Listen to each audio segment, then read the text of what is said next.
Hey YouTube, we're here with the Arcus M back at the shop. Had our maiden flight tonight and we had the problem with the motor, the retractable motor assembly.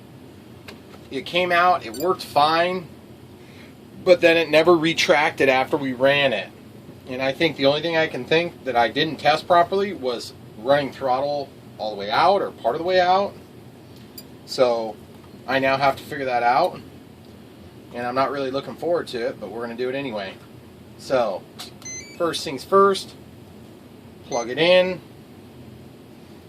It could be partly because this Lemon RX receiver is waiting to initiate the auto leveling, which takes a second, and then look what happens. Okay? See, it's doing it again. But I don't remember it doing that.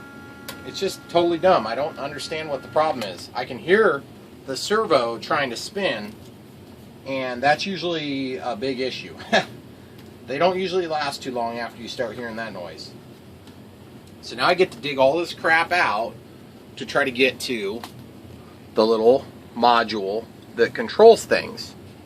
So I'll try to give you guys a real good shot of it when I do get it out. But I got to dig a little bit, so taking out some foam. I'm going to try to leave as much of this intact as I can, but I do have to take a little bit of it out because I've got it really pretty right now, I feel like. But I just got to be careful not to break anything. Might as well shut that off for now, I guess.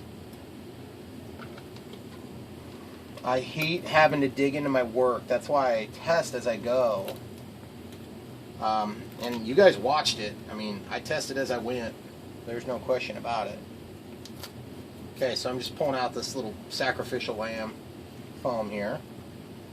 And what I'm trying to do is get to a board that's underneath here, which is not real great for me because that means I'm probably going to inevitably have to take this whole receiver back out, which stinks, but, you know, worse things have happened, I suppose. Because otherwise I just don't have access to it. I just can't get it to come out. So just being careful not to kink my antennas is going to be very difficult. So I guess the easiest way I'm thinking would be to probably untape the antennas. So we'll have to undo that, just trying to get the right tools to do so. I've got it kind of taped to the side here, so I'm going to peel this tape off very carefully, protecting the strength of the cable as I go. Okay, so we'll have to redo that too. And then down below, I've got just a little dab of hot glue that's stuck down on top of one portion of the antenna, so I'm just kind of picking at that hot glue chunk to grab it so I can pull it off, and then that'll allow me to free the receiver. I don't need it completely free, I just need it free enough to get at that little module, which is a sequencer, to be specific. The RMS sequencer. And there's an end of throw trim pot and like a top of throw and a bottom of throw or something to that extent. And so that's what I have to figure out right now. So I have to figure out where that all went wrong, which I don't think it was anything I did, but it might have been something I missed, that's for sure. But I don't think I actively did anything that was wrong.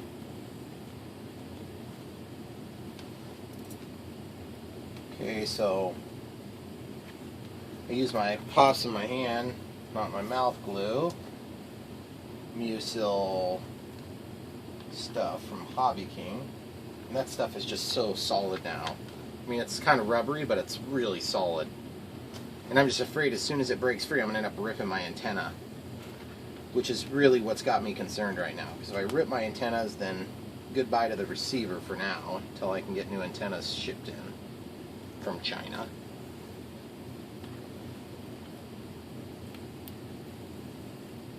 Here it is, I'm having to dig apart this whole equipment just because one stupid component that's probably got 1/8 of a turn of adjustment that needs made.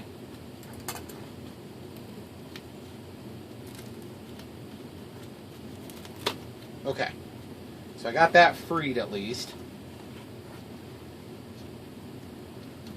So now I need to pull a bunch of wires and stuff.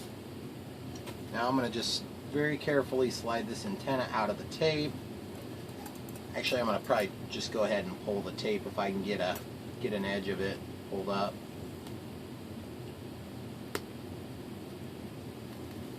But you guys heard it. It's plain as day. That thing is freaking out.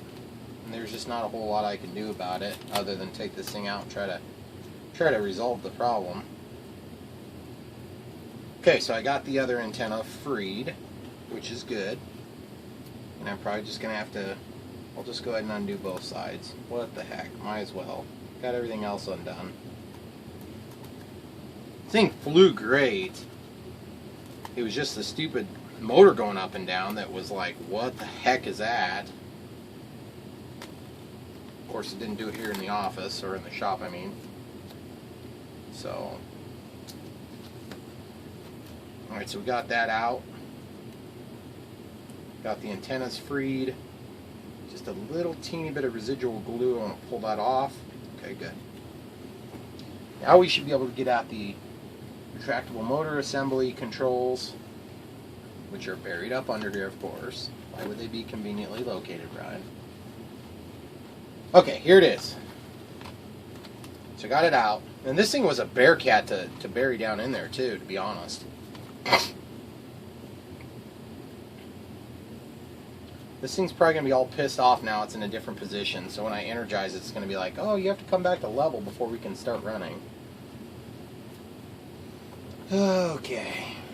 So now I have to expose the two trim pots. Well, the other thing is I want to just check and see if any of my lines broke free. What I'm looking at, guys, I'm going to try to give you guys a good view of this, because it's very awkward to show. This is what I'm looking at right here. It's this little sequencer, and I've got to get that tape peeled off. There's black tape on there. I had to retape it. And just maybe move the camera a little bit, see if you can get a better angle at this.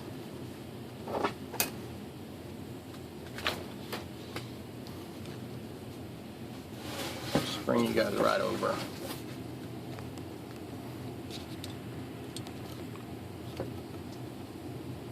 So once I get this black tape cleared off of here, we should be able to get a screwdriver down there. But I got to double check that I don't have any of my lines broke, because that's what was happening initially. You remember how I had to resolder that one solder joint?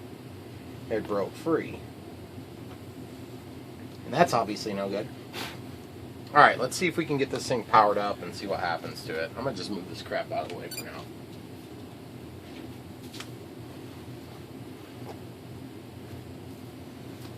Alright.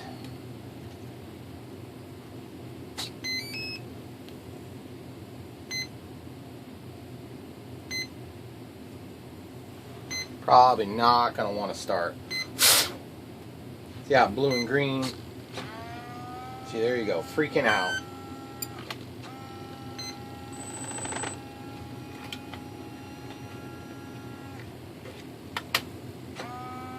See, it's trying to come up. I'm going to have to get a screwdriver and turn this thing like before I can do anything at all, I bet. Actually, when I was building this, I remember a time when I was squeezing on this connection point and it would kind of do that intermittently. So let's try doing that.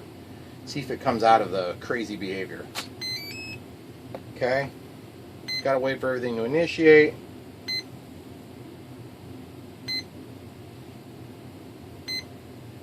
Okay, it's finding a home position.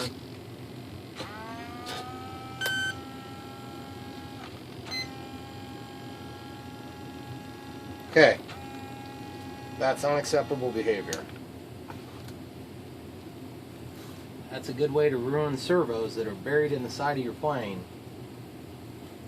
So I'm just going to peel this stuff back, this electrical tape. Of course, now all the wires are tidied up and neat and working really nice from what I can tell, except for the thing that's buried, of course. And what I'm going to do is I'll go ahead and break out the manual and give you guys a refresher on this too. Alright guys, this is where having Chinglish really doesn't pay. When testing the RMS on the ground, as there is no airstream, it can't assure that the prop will stop upright automatically. Then you can set the propeller upright by tools. I have no clue what they just said. But that's alright, we'll pretend like it made sense. Now, there's two different adjustments that we can make here. One of which is this lower one, which is the low position setting, and then there's this one on the top, which is the position that it stops at the top. So basically it's the high end point and the low end point. So the low end point, meaning where it stops down on the bottom, is the one that's here on the bottom of this. In our case, it's actually upside down from that position. So I have to grab another smaller screwdriver so we can get in there and adjust it. Okay, so this is going to adjust our low end point, and then this one's going to adjust our high end point. So hopefully when we do this, things will work. Servo setup, I'm just setting this to 0. I'm setting my throttle cut to -100. Nothing special, I want it to be just a neutral. It's probably not going to work, but that's okay. We're going to start there anyway. Okay, we're letting it initiate.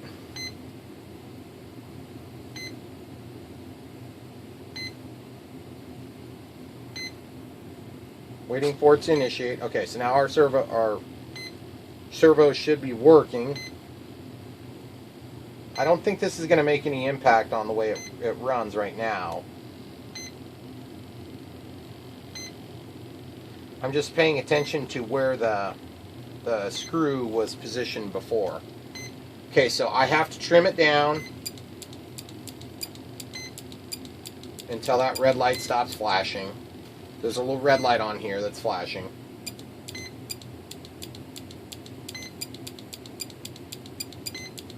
You have to be below 25%, they say. And I'm at full down trim adjustment on throttle. So I guess I'm going to put that back to home, to 0. Now I'm going to go into my servo setup, and I'm going to just trim this. I'm going to make them both 150%, okay? Now I hear that noise, I don't like it.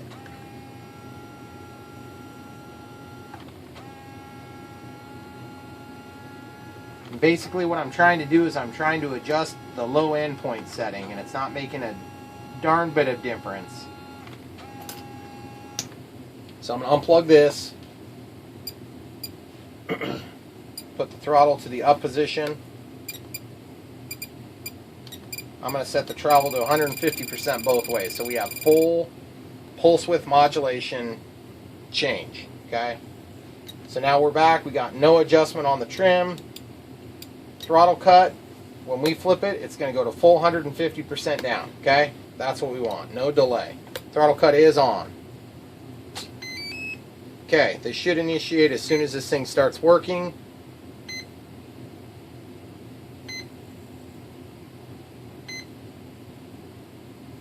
It's learning home position.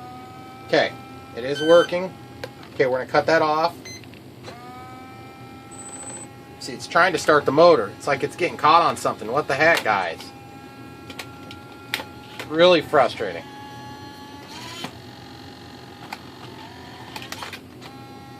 Really, really, really frustrating.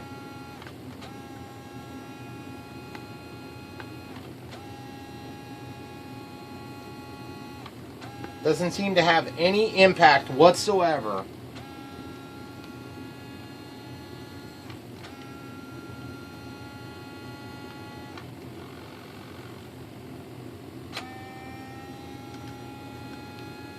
Okay.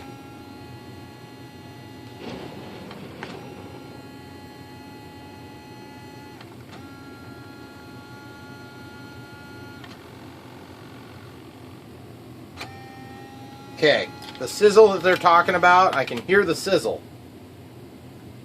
Holy crap, it stopped. Not sure why.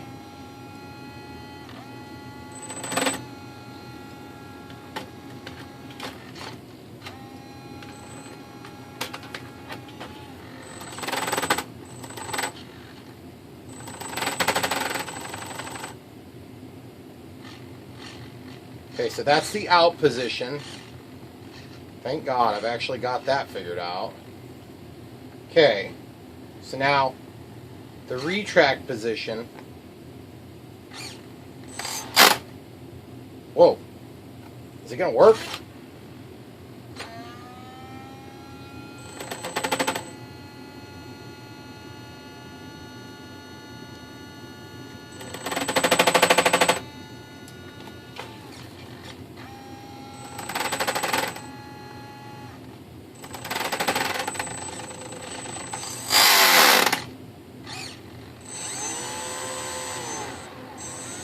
Okay, so I have throttle.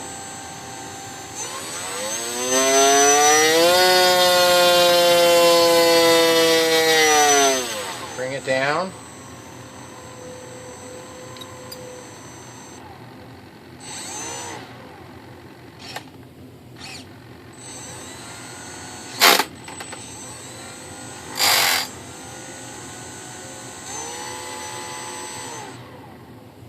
Cut throttle. Brings it down. Why does it start going back up? It's so annoying. And then it can't make it out of its hole anymore because it's too stupid.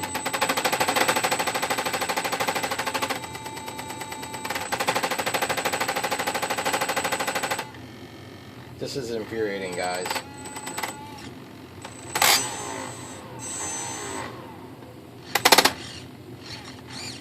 See, it's moving the high point stop.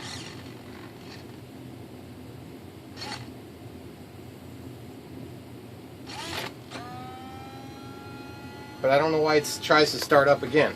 It's like, it's a misnomer. I'm not sure what to do. I'm probably going to have to get a hold of Tower Hobby.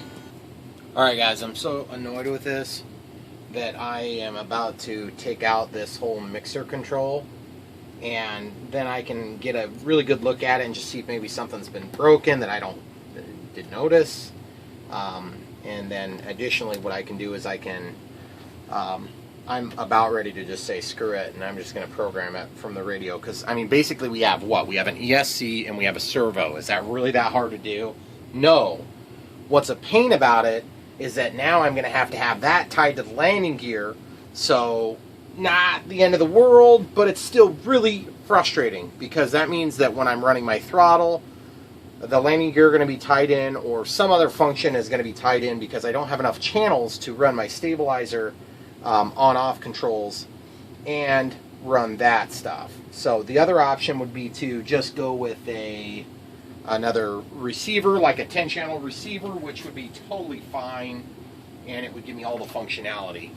But guys, it seems about every time that I have some sort of a hokey Chinese crap mixing system, I almost always have a problem with it. And it's like, guys, I followed that manual to a T, if you can tell what a T is, because the Chinese guy who wrote it, I guarantee you he had no clue what a T was. Because there was a lot of motor sizzling going on. Or excuse me, I think we call that buzzing. But anyway, sizzling, good enough, whatever. So I'm basically in the process of disconnecting the actual ESC lead and the motor, the RMS servo. And it's really just the two principal items that need to be attached to the receiver directly. And then I can eliminate that stupid, annoying box that doesn't really seem to work properly. Now, the big drawback, and it is kind of a big drawback, is then I have to control it, and I have to make sure things are going to work properly. So, right now, I can tell you for sure, they're not working properly. So, I'm going to do this. This will also tell me if the motor and the servo are working, and then I can move on. So, I'll unpause it, and I'll show you when I have them all hooked up direct. Okay, guys, I got a couple short male to female adapters now that I got those wires detached. Before I figure out what's going on here, I'm just going to go ahead and temp these things over to my receiver and just use an appropriate channel for testing this stuff. There's no sense in getting real bent out of shape about this stuff, because you sort of expect it when you buy this, you know, this quality of plane. It's just really frustrating, because, you know, you should be able to expect that what's quoted is what you get. And that's it. regrettably not what happens a lot of times.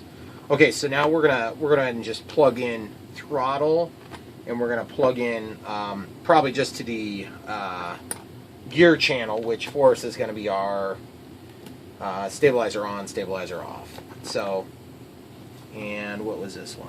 This one was gear. Okay, so landing gear. Yeah, so we'll just go ahead and, actually we'll just use the gear channel. The gear channel is a safe thing to use for now.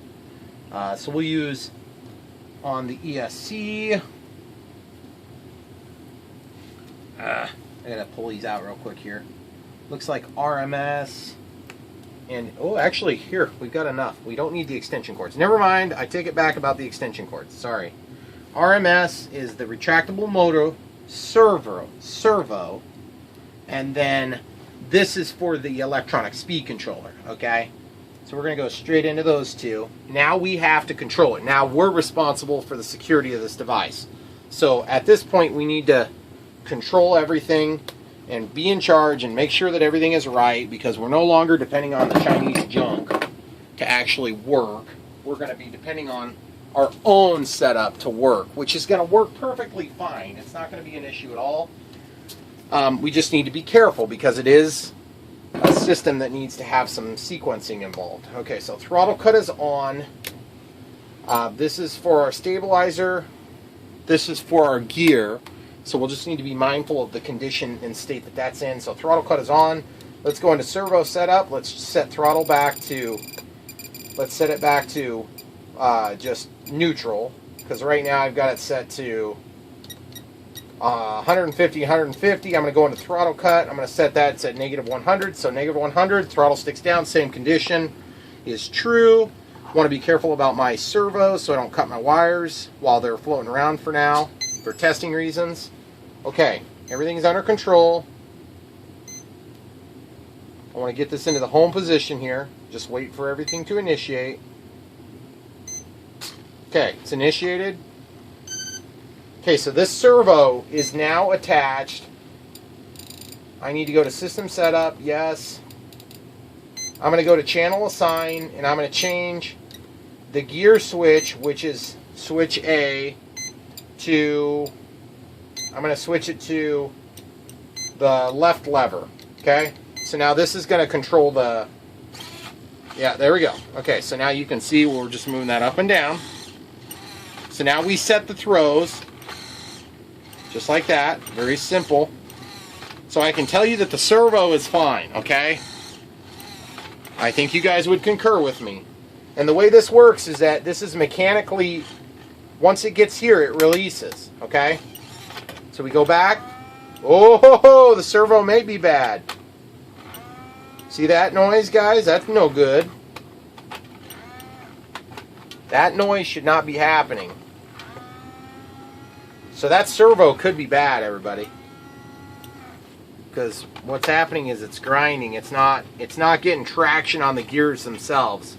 So that either means something's bound up or it's actually just not moving. Okay, there it goes. So it might have been bound up on something. Okay, so now once we get it up here, throttle cut's off. We do have to run that up just a little bit more. So what I'm going to do is I'm going to go into my servo setup. I'm going to go to gear.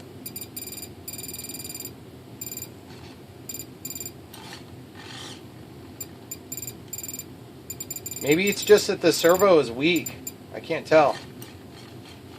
So we've set it all the way down. It seems to be about the right amount of throw. Okay, so now throttle cut's off. We should be able to run the motor.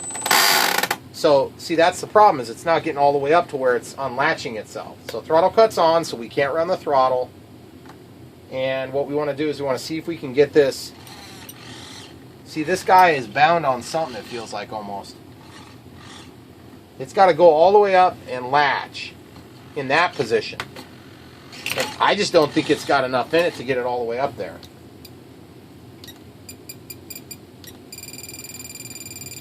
I'm going to open it all the way up to 150. See, and it's like it's hesitating to get all the way up there.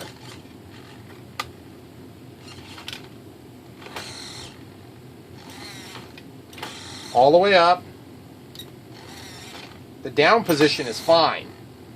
So once it's all the way up, then that's what releases this so that your propeller can spin. So, see, because we're going to hit until we have released it. And right now, we're just not able to move it all the way.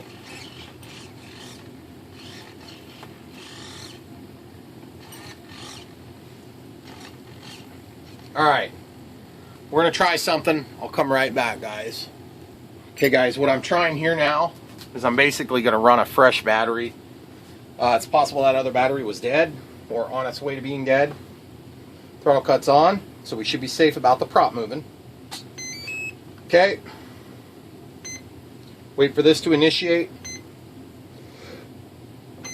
And once that initiates, then we can run all the control surfaces, including the throttle and the RMS servo. Okay. See, it's not making it all the way up, guys. It's like it's weak or something. Or it doesn't have enough torque. Or there's something caught in there, or something crazy like that. I'm just not seeing it. See, there it goes spinning away. That noise could totally be the reason that it's not working. It may not actually be the sequencer's fault this time. It might actually be that the servo is bad. Gosh, that is so frustrating, guys. So, a couple of different ways one could look at this.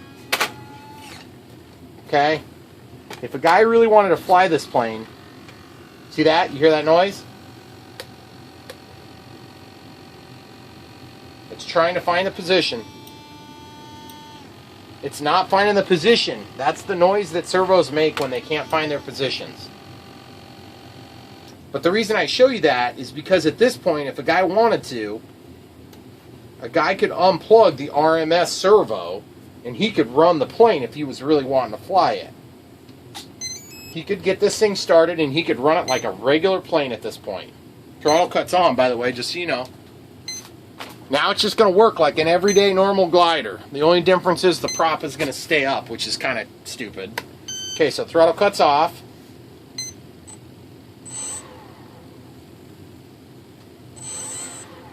And of course it's working. It's working fine.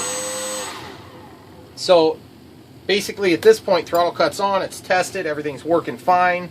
So I don't know for sure that the servo's bad, but I'm about 90% sure that the servo's bad. Now I have to figure out how the heck am I going to get that servo out that's buried in the middle of the freaking system. And would it be easier to just call up Tower Hobbies and say, take this piece of crap back? And if I did that, would they take it back? So it just opens up a whole nother list of questions. And, you know, I mean, I don't want to think I'm totally unreasonable, but when I get a brand new plane, I sort of expect it to work. I mean, Hobby King thinks that's unreasonable. This is Tower Hobby. Now we get to figure out how they handle it. So, anyway, we know what's wrong. The servo's bad. The sequencer is also crappy, but the sequencer might not be the full problem. So I'm going to keep digging. If I find the solution, I'll show you. Alright, guys. I think I might have had an epiphany. Obviously, the servo's bad. We know that. Okay? Throttle cut is on, just so you know it's tested. In the full up position, everything works fine on the throttle. The motor's fine. When I slide this back, well, I got to get it in the home position. When I slide it back, the motor would be coming to a stop. It will latch, and then it comes to the home position. Everybody's happy, right? You bring it up, it locks. You bring it down, it goes down. You bring it up, it locks, right? It unlocks. You bring it down, and then basically, there's your bad servo. Okay. What have I learned in the meantime?